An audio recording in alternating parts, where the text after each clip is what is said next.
As I continue to work my way through Truffaut's filmography, today I watched uh, The Green Room, or La Chambre, verte, which is based on a couple of Henry James's short stories, including The Altar of the Dead.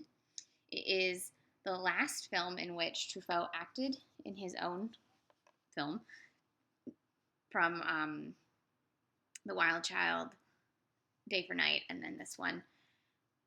He wanted the guy from Man Who Loved Women, I'm just forgetting the name right now, Grenier, right, to star in it, but he couldn't get in. So he took the role himself because it was very personal for him, the story about dealing with loss and obsession with death and those who have died. And I think what makes the film interesting is that it's very much about Truffaut's own obsessiveness, and so much so that he had to star in this film because he couldn't trust the character to anyone else.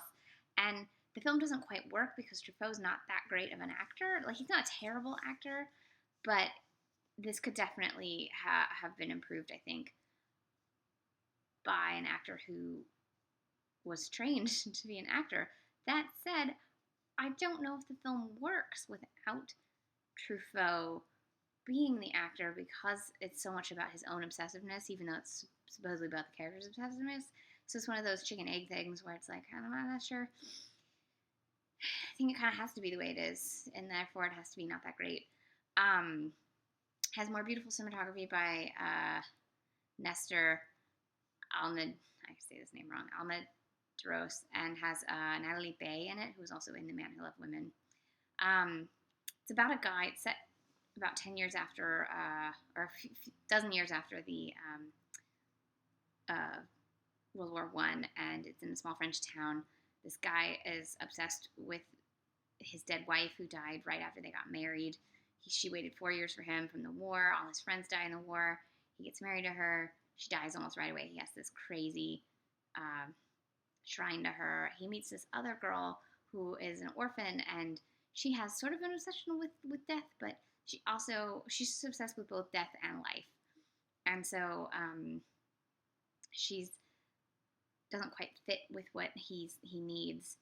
And no one quite does, because what he's just so stuck in his own grieving, and his own idea that remembering those who have died is more important than living for yourself. So it's an interesting film, if not all that successful. But I can see, like, it's very Henry Jamesian, and I don't know, these later Truffauts they're very hit or miss. I think this was his, like, least successful film. It's a bit of a mess, so I see why. You can watch this on Filmstruck. This is La Chambre, verte, or The Green Room. It's from 1978. And I'm going to give it a shaky hand. So anyways, have a good night.